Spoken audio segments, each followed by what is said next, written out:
ስንት በሙሉ የተያዙ ቅዱሳኖች ወይራሪው ሽብሬ ሃሌሉያ። ምን ሆነ ነው? ምን አይነት በሽታ ነው የገባብህ?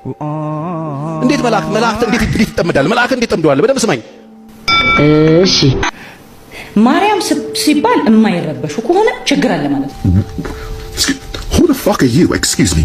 እሸቱ የዩቲዩብ ቻናል ላይ ቀርበው እኔ ለሰጠሁት አስተምሮ ቪዲዮ እየከፈቱ አውስትራሊያና ከጀርመን 18 ዓመት በሙሉ የተያዙ ቅዱሳኖች ወይራሪው ሽብሬ ሃሌሉያ። ኢየሱስ ያድናል። ሃሌሉያ ሽብሬ ሃሌሉያ። በጣም የሚገርማችሁ ያው ጌታ ጠንካራ አገልጋይ ነኝ። ምን በሽታ ነው መናፍስትን መለየው? ዝሙት በሽታ ኢየሱስ ጌታ። በዘመኔ መካከል ጌታ ካላነቃነቀኝ አልነቃነቅም።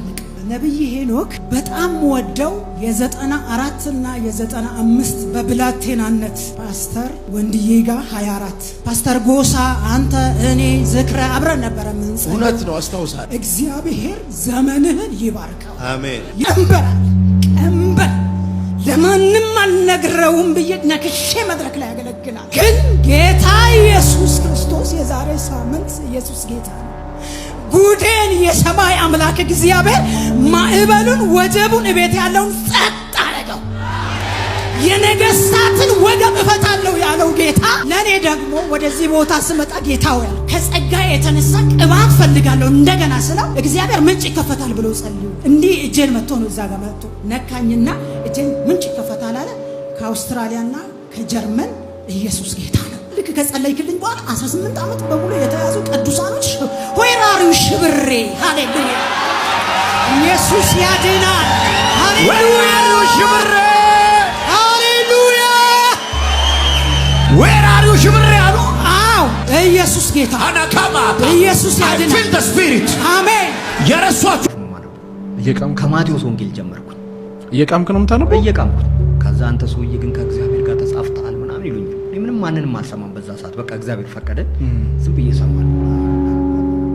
ከዛ ማታ ቅምቀማ ቤት ስገባ ወሬ ሁላ ሰው ብሎን አይደል የሚመስለው ወይ ብሎና አንተ ሰውዬ እንዳታስቀጽፈን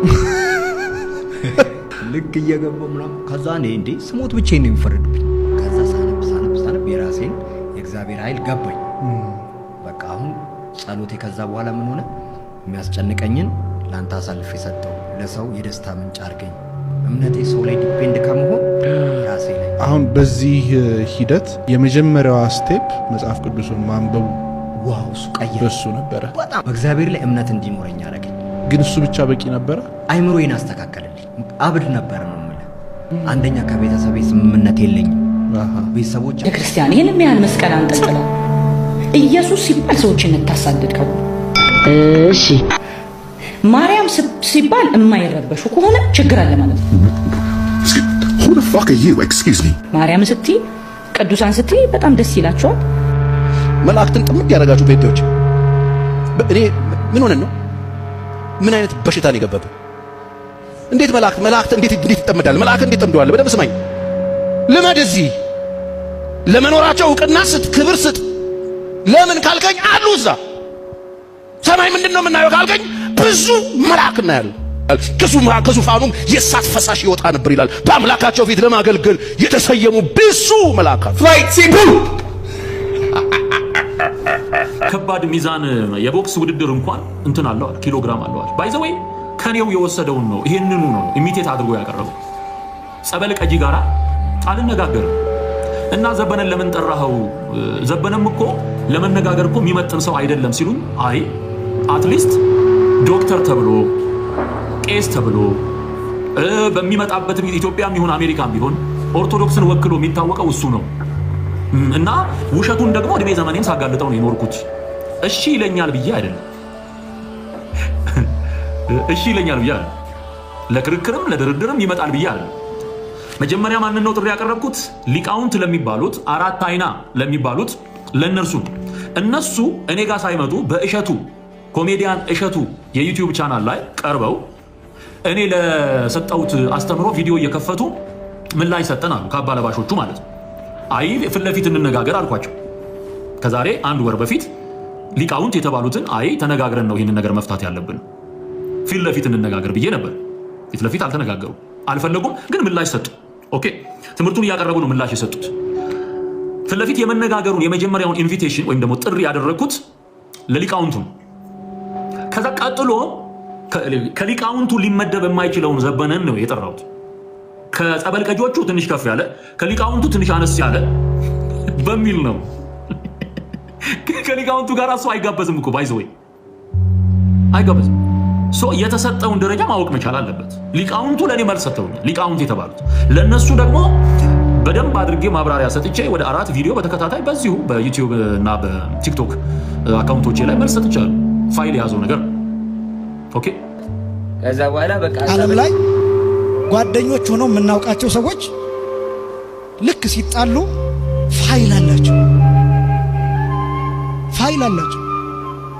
አንዱ ያንዱን ሰው ደብቆ አስቀምጦ ነበር ስልኩ ላይ ሲሰክር፣ ሲያመነዝር፣ ሲሰርቅ፣ ሲናገር የነበረው ስልኩ ላይ ገና እኮ ሳይጣሉ ነው። ጓደኞች እያሉ ወንድማማቾች እያሉ በፍቅር እያሉ እነዚህ ሰዎች ልክ ሲጣሉ ፋይሉን ፖስት ማድረግ ይጀምራሉ።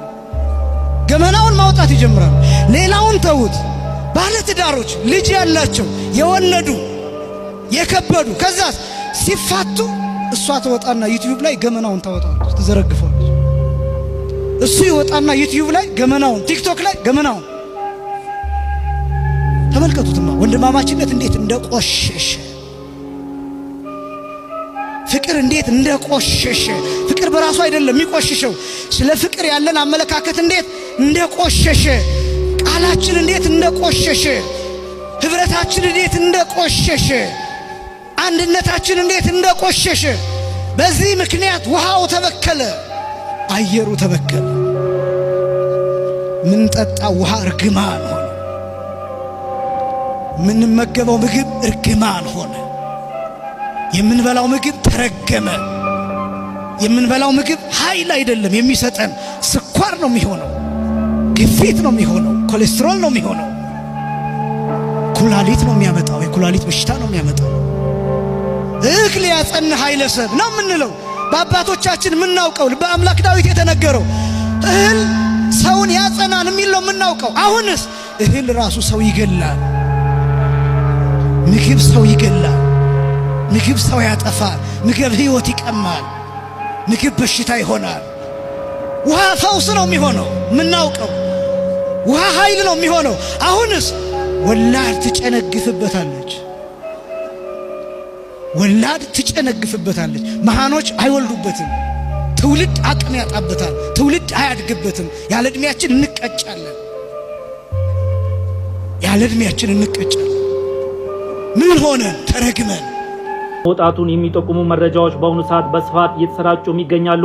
አትሌት ፈይሳ ሌሊሳ ትናንት ምሽት በሚነዳው ቪየት መኪና 2 ሰዎችን መቅጨቱን ተከትሎ ይሄ መረጃ በሶሻል ሚዲያ ላይ እጅግ ሲዘዋወር እንደነበረ የሚታወስ ነው። በዛሬው በተሰማ መረጃ ደግሞ ፊቱ ከተገጩ ግለሰቦች መካከል አንድ የ16 ዓመት ታዳጊ ህይወቱ እንዳለፈም በስፋት እየነገረም ይገኛል። አትሌቱም በዚህ ጉዳይ ላይ አስተያየቱን የሰጠ ሲሆን አደጋው መፈጠሩን አምኖ ነገር ግን አደጋው የተፈጠረው በድንገተኛ እንደሆነም ተናግሮም ነበረ። አሁን ላይ ግን በተሰማ መረጃ አትሌት ፈይሳ ሌሊሳ ዛሬ ረፋድ 4 ሰዓት ላይ ከሀገር መውጣቱን የሚጠቁሙ መረጃዎች በአሁኑ ሰዓት በስፋት እየተሰራጩ ይገኛሉ። በዚህ ላይ ተጨማሪና ተጨባጭ መረጃ የማይገኝ ከሆነ በስፋት የማቀርብ